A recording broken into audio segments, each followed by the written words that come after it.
O tempo naqueles dias primordiais não era medido por relógios, mas pelo peso das incertezas que se acumulavam sobre as consciências dos exilados. Na vastidão da frota que compunha a força de sobrevivência, um diapasão invisível parecia ditar o ritmo de uma preparação constante, um estado de alerta que forçava cada ser a se armar contra desafios que ainda nem haviam mostrado sua face completa. Havia uma prudência amarga, destilada pelas duras lições aprendidas desde que haviam aportado no continente europeu, em terras que no futuro seriam conhecidas como a região da Cornualha. Naquele cenário de brumas e mistérios, a atenção precisava ser absoluta, algo que as mentes dos membros da família Val, habituadas a outras realidades, ainda custavam a processar plenamente. A pergunta que ecoava silenciosamente entre os corredores metálicos e as mentes interconectadas era sempre a mesma: preparar-se para o quê? As evidências de que algo grandioso e possivelmente terrível estava por vir avolumavam-se como nuvens de tempestade no horizonte. Não eram apenas problemas físicos ou logísticos, mas indicativos que mexiam com a própria estrutura psíquica daqueles seres biodemo. As soluções não surgiam de forma unânime. Ao contrário, o contraditório, uma novidade para o psiquismo da linhagem Val, tornava-se um obstáculo crescente. Eles estavam acostumados com a harmonia de propósitos, com uma sintonia que dispensava o debate exaustivo, mas agora a diversidade de opiniões começava a dividir o que antes era indivisível. Era como se a própria atmosfera da Terra estivesse infectando suas mentes com o vírus da dúvida e da individualidade, forçando-os a lidar com conceitos para os quais não possuíam anticorpos espirituais. Em meio a esse cenário de fragmentação interna, figuras como Val Pen e Yao Liam trouxeram notícias que abalariam as fundações do que restava de sua estabilidade.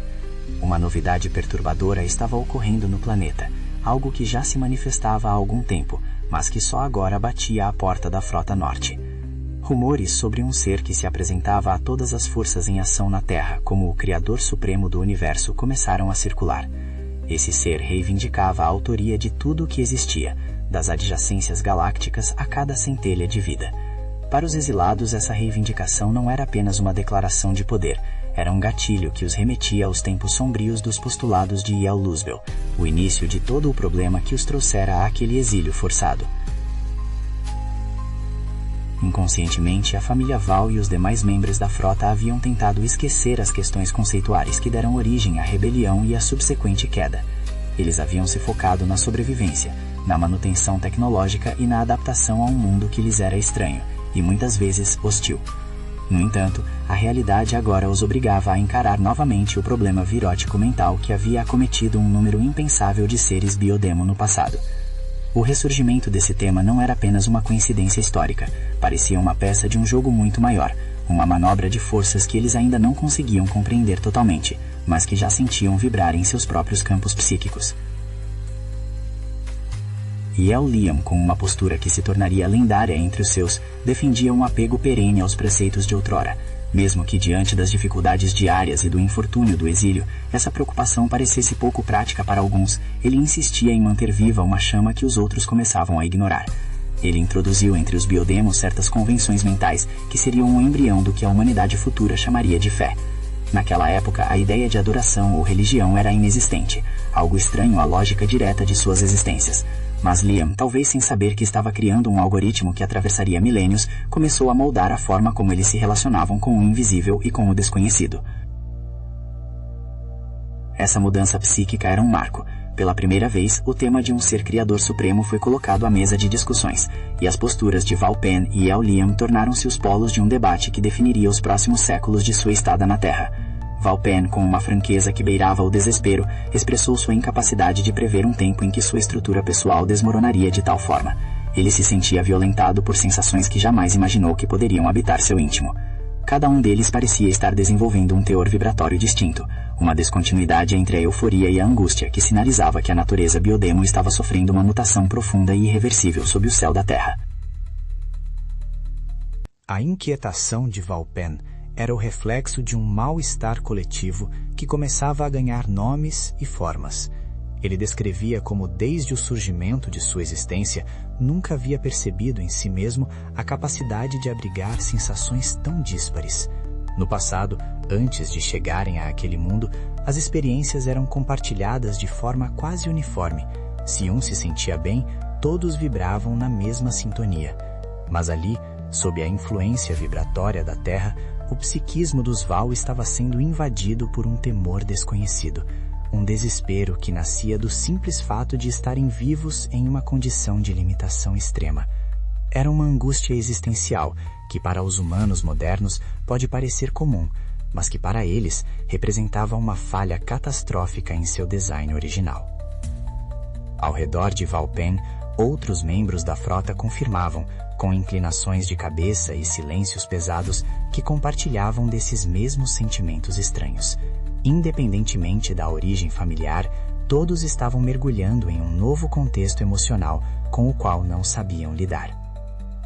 Valpen analisava sua própria vivência e a comparava com a de seus semelhantes, notadamente com a de Val-El, que liderava as tarefas multifuncionais da frota.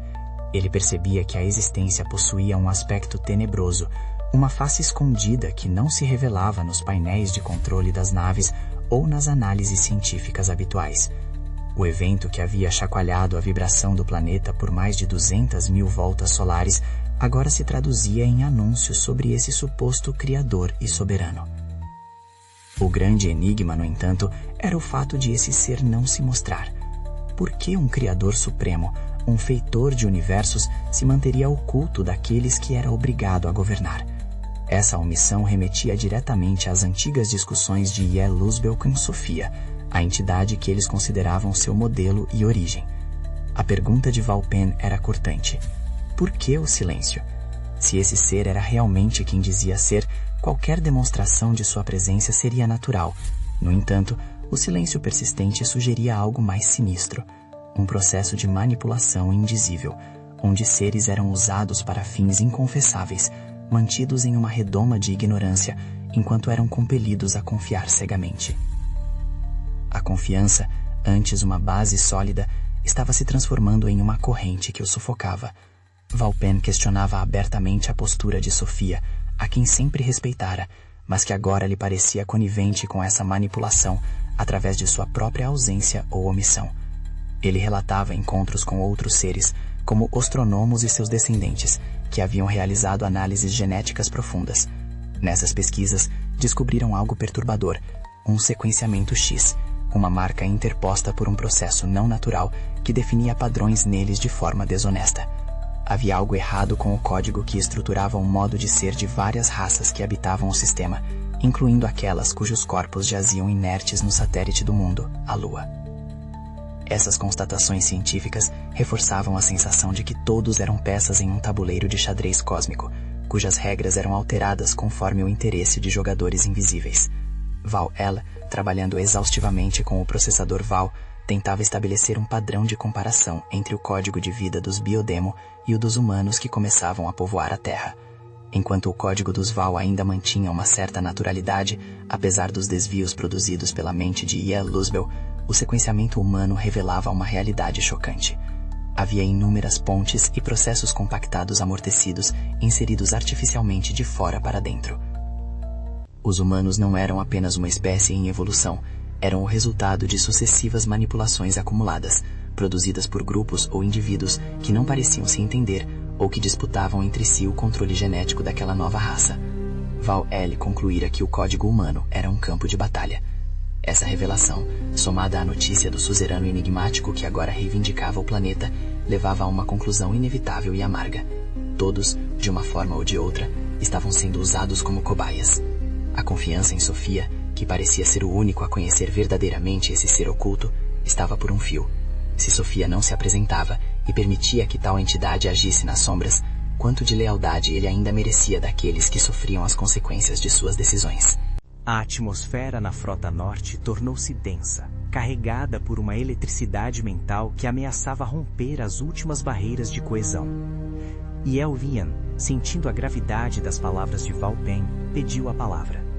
Ele expressou seu desejo de que Iel Luzbel e os outros Biodemo que haviam sido dimensionados em Shambarra pudessem ouvi-los. A separação entre os que permaneciam na densidade física da Terra e os que estavam retidos naquela outra dimensão era uma ferida aberta. Liam sentia que precisavam de um apoio que parecia nunca vir. Eles haviam perdido irmãos, tecnologia e a própria sensação de conforto existencial. A pergunta que ele lançava ao vazio era um grito de socorro. Por que Sophia, com todo o seu poder, não os resgatara? Para Yel Liam, a ideia de que Sophia pudesse ser indiferente ao sofrimento de suas criaturas era uma impossibilidade lógica. Ele argumentava que eles eram pedaços da própria continuidade pessoal de Sophia, expressões de seu pensamento adequadas às funções de cada família cósmica. Se eles, as criaturas, sentiam o impulso de resgatar um irmão em perigo, como o Criador poderia sentir menos? No entanto, essa certeza de Liam chocava-se com a realidade do abandono. Ele reafirmava sua confiança, quase desesperada, acreditando que Sophia não os desampararia perpetuamente. Mas suas palavras, embora carregadas de uma nova forma de fé, não encontravam o mesmo eco em todos os presentes. Vauel, o cientista e analista, foi o primeiro a vocalizar uma desconfiança que muitos apenas ousavam pensar. Ele sugeriu que Sophia talvez não fosse tão poderoso quanto eles haviam sido levados a acreditar. Sua visão era técnica e fria. Desde que foram gerados, os Biodemo haviam recebido apenas o que era necessário para suas funções operativas. Desde então, tudo o que possuíam era fruto de suas próprias experiências, que se agregavam ao código original. Vauel notara uma inversão estranha. Nos tempos em que Sophia menos recebia de suas criaturas, ele era mais ativo. Agora que recebia uma carga monumental de experiências vividas pelos exilados, ele parecia ter se retirado para um silêncio absoluto. Essa ausência de respostas esgotava a confiança de Vauel. Ele ponderava se não haviam sido simplesmente apartados de sua origem, deixados por conta própria em um mundo hostil. Afinal, muitas outras estirpes haviam sido criadas no passado e agora viviam desvinculadas do zelo de seus feitores. Por que com ele seria diferente? A razão dos Biodemo estava se expandindo, tornando-os mais críticos e questionadores, e a cada nova pergunta sem resposta, a ligação profunda com o Criador se enfraquecia. Eles estavam em uma encruzilhada: aceitar que eram órfãos espaciais ou continuar esperando por um Salvador que parecia ter esquecido o caminho de casa. Enquanto essas discussões ocorriam, um novo senso crítico surgia no psiquismo aturdido da Frota Norte. Eles ainda não compreendiam, mas Sophia estava de fato absorvendo cada uma daquelas vivências. Ele monitorava a interação deles com os humanos, preparando-se para um plano futuro onde ele mesmo se faria humano. Naquela altura, Sophia vislumbrava que a única forma de atender às necessidades operativas da Terra era mergulhar na própria experiência da carne. No entanto, para os Biodemo daquela época, essa estratégia parecia apenas negligência. O que era um passo evolutivo para o Criador, para as criaturas era um abandono cruel no meio de um turbilhão de conflitos. As divergências entre Yel Liam e Vauel refletiam o conflito entre a esperança e o pragmatismo. Liam acreditava que a rebelião em Capela e a subsequente queda haviam impedido Sophia de agir de forma direta, como se houvesse uma trava ética ou técnica que o impedia de apoiar os doentes e rebelados. Vauel, por outro lado, com sua vasta experiência em viagens siderais e gestão de crises, não aceitava essa desculpa. Ele sabia que o potencial de Sophia e de suas hostes estava muito além de qualquer impedimento burocrático ou espacial. A tensão entre essas duas visões era o que alimentava o psiquismo da frota, enquanto longe dali, em uma dimensão paralela, o drama se repetia com cores ainda mais sombrias. Enquanto na superfície da Terra a Frota Norte debatia sua própria existência, em Shambarra o cenário era de uma decadência psíquica alarmante. Aquela dimensão, que deveria ser um refúgio, havia se tornado uma prisão mental para os 129 seres Biodemo que ali permaneciam. A comunicação com o mundo físico estava rompida, e o que acontecia naquelas esferas era um reflexo distorcido e amplificado das dores terrestres. Ali, a confiança em Sophia havia morrido por completo. Yel Luzbel, outrora o grande motor da rebelião, tornara-se uma figura sombria e retraída, quase uma casca de si mesmo, sem qualquer vocação para continuar participando dos processos criativos que antes o definiam. A divisão entre os dimensionados era profunda. A maioria, cerca de 87 membros, liderados por Len Mion, formava o núcleo duro do que restara do quartel-general da rebelião.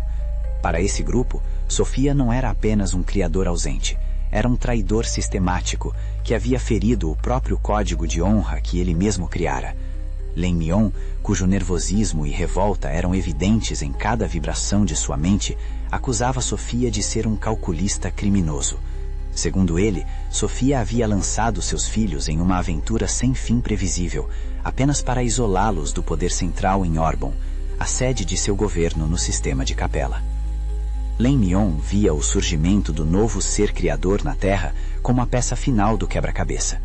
Ele acreditava que esse novo suzerano era o parceiro oculto de Sofia, um cúmplice em um jogo de dominação que mantinha todos os habitantes do planeta como vítimas desavisadas. Para Mion, a Terra era a última trincheira de uma guerra que ele não estava disposto a perder. Se Sofia e esse novo ser agiam nas sombras, ele também o faria. Sua mente poderosa começou a arquitetar métodos de influência que afetariam não apenas os seres dos portais e os Nephilim, mas a própria humanidade, que começava a florescer no continente americano e em outras partes do globo. A revolta de Len Mion era alimentada por um sofrimento que ele se recusava a reprimir. Diferente de Iel Bel, que tentara conter o vírus mental em si mesmo para não contaminar outros, Mion deixou que a fúria corresse livre. Ele estava se transformando em algo monstruoso, desprovido de qualquer senso de razoabilidade. Sua luta agora era contra o fantasma de Sofia, e ele estava disposto a usar qualquer meio, inclusive a miséria moral e a manipulação dos mais fracos, para atingir seus fins. Ele pretendia se apoderar das riquezas mentais e das sofisticações que a Terra produziria no futuro, transformando o planeta em seu próprio bastião de poder.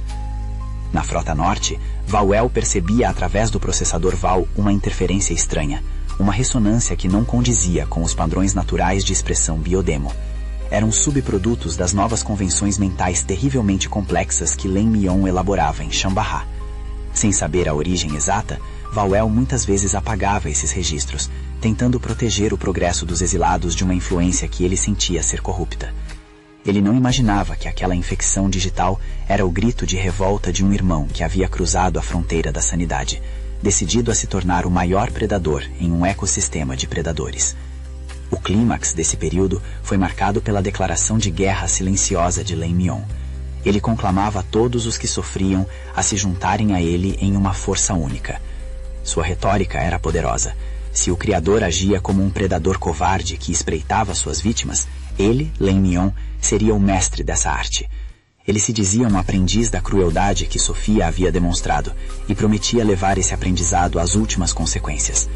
A honra biodemo, outrora baseada na ciência e na ordem, estava sendo substituída por um ideário de repúdio total, lançando as bases para conflitos que ecoariam por toda a história oculta da humanidade. Após as explosões de fúria e as declarações de guerra mental, um silêncio pesado caiu sobre os grupos de biodemo, tanto na Terra quanto em Shambaha. As consequências daquelas posturas começaram a se manifestar de formas sutis e devastadoras. Em Shambaha, a divisão psíquica tornou-se permanente. O grupo de Len Mion continuava a alimentar seu ódio, enquanto um segundo grupo, ainda leal a Iel Bel, mergulhava em um estado de aceitação melancólica. Eles acreditavam que estavam sendo castigados por Sofia e que qualquer confronto futuro seria inútil. Esse grupo começou a sofrer uma mortandade sistemática, uma extinção silenciosa de suas consciências que não suportavam mais o peso da existência sem propósito. O menor grupo, no entanto, composto por remanescentes das famílias Val e El, mantinha-se equilibrado e focado. Eles perceberam o inevitável. O fim da era biodemo como a conheciam era iminente. Com o apoio inconsciente de Val-El, que operava na densidade física, esses seres começaram a estudar a migração das consciências fenecidas. Eles observavam como as essências dos biodemo, ao deixarem seus corpos ou dimensões, eram atraídas para o fluxo da vida terrestre, encarnando entre os seres dos portais e principalmente entre a crescente população humana. Era um processo de reciclagem cósmica que estava fora de seu controle direto, mas que eles tentavam entender para preservar algum rastro de sua linhagem. A transformação era profunda. Aqueles que antes eram senhores do espaço e da tecnologia avançada, agora viam suas identidades se dissolverem em uma nova espécie, o Homo sapiens. Esse processo de humanização era a consequência direta do exílio e da manipulação genética que Val-El tanto temia. A ironia era cruel. Para sobreviverem, eles precisavam se tornar aquilo que antes consideravam apenas um experimento genético confuso. As pontes e processos compactados no código humano agora serviam como receptáculos para as consciências exiladas, criando uma raça híbrida que carregava em seu íntimo as glórias e as tragédias de um passado estelar esquecido. Na Frota Norte, o sentimento de abandono por parte de Sophia começou a ser processado de uma forma diferente. Eles começaram a entender que as regras do jogo da vida universal eram imutáveis, mesmo para seres tão elevados. A evolução exigia sacrifícios que a mente racional dos Biodemo custava a aceitar. Sophia não os havia abandonado por maldade, mas talvez estivesse operando em uma escala de tempo onde a dor individual era apenas um detalhe estatístico no grande plano de reintegração cósmica. Essa percepção não trazia conforto, mas trazia uma forma amarga de compreensão. Eles eram a base sobre a qual uma nova etapa de progresso seria construída. Len Minion, por sua vez, tornou-se o arquiteto das sombras desse novo mundo. Ele percebeu que não precisava de exércitos físicos se pudesse controlar os desejos e os medos dos humanos e de outros seres que habitavam a Terra. Sua influência mental começou a moldar as estruturas de poder, as guerras e as obsessões que definiriam as eras futuras. Ele se via como o senhor da última trincheira, opondo-se ao domínio de Sophia através da corrupção do experimento terrestre. A Terra tornara-se um campo de batalha vibratório, onde a luz da razão lutava contra as trevas de uma vingança milenar. No fim desse período de intensas transformações, a Frota Norte já não era mais uma força militar ou científica. Era um grupo de refugiados espirituais tentando manter a sanidade em um mundo que lhes roubava a identidade a cada dia. A transição para a natureza humana estava em curso, e as memórias das estrelas começavam a se apagar, substituídas pelas necessidades imediatas da sobrevivência física. O destino dos Val e dos Yel estava agora irremediavelmente ligado ao destino da Terra, e o que antes era uma missão de exílio tornara-se uma jornada de esquecimento e redescoberta. Ao contemplar o rastro deixado por esses eventos, fica claro que a história das famílias Val e El na Terra é uma epopeia de queda, mas também de uma complexa transformação. Aqueles seres que um dia transitaram por sistemas como Capella e Antares deixaram para trás suas formas originais para mergulharem na densidade da experiência humana. O silêncio de Sophia, que tanto os atormentou, revelou-se não como um descaso, mas como um espaço necessário para que a autonomia e o senso crítico pudessem florescer no meio do caos. Eles aprenderam, através da dor e do isolamento, que a existência é um jogo de forças, onde a confiança e a desconfiança são as duas faces de uma mesma moeda evolutiva. A figura de Yel Lin e sua introdução do algoritmo da fé permanecem como um marco na história psíquica da Terra. Foi através dessa convenção mental que os seres limitados puderam começar a tatear o invisível, buscando um sentido que a razão pura já não conseguia fornecer. Por outro lado, o ceticismo de Val-El garantiu que o rigor científico e o questionamento não fossem completamente apagados pelo misticismo. Essa dualidade entre acreditar e questionar tornou-se a espinha dorsal da consciência humana, um legado direto daqueles dias de intensos debates na Frota Norte, sob o céu da antiga Europa. O destino de Len Minion e sua descida à monstruosidade servem como um aviso eterno sobre os perigos do ressentimento e do orgulho ferido. Ao tentar destruir Sophia através da manipulação dos inocentes, ele apenas se tornou uma engrenagem de um sistema de predação que ele mesmo afirmava odiar. Sua influência ainda pode ser sentida nas estruturas de poder que priorizam o controle sobre a liberdade, uma sombra que a humanidade ainda luta para dissipar. A Terra, como seu último bastião, tornou-se um laboratório de experiências morais, onde cada indivíduo é chamado a escolher entre o caminho do predador ou do cooperador cósmico. As certezas de um biodemo, antes baseadas em equações e análises frias, deram lugar à complexidade dos sentimentos humanos. Hoje, ao olharmos para trás, percebemos que o plano de Sofia de se fazer humano era a única saída plausível para um impasse que durava milênios. Ao mergulhar na carne, o Criador pôde finalmente compreender a dor de suas criaturas e, através dessa empatia, pavimentar o caminho para a reintegração. A história, que começou com uma rebelião nas estrelas, encontra sua resolução na simplicidade de um despertar consciente, em meio às dificuldades da vida cotidiana na região do continente europeu ou em qualquer outro lugar do mundo.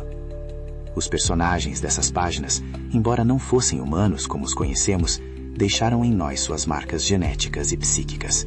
Somos os herdeiros de suas dúvidas, de seus medos e de sua coragem. A operação camuflagem, que visava preservar o legado original, parece ter tido sucesso, pois hoje, através de lampejos de memória e reflexões profundas, começamos a resgatar a verdade sobre nossas origens. O mistério que se descortinou nas brumas do tempo não é apenas um relato de um passado perdido, mas um guia para o futuro, onde a Terra poderá finalmente retornar ao circuito de intercâmbio cósmico, de onde nunca deveria ter saído.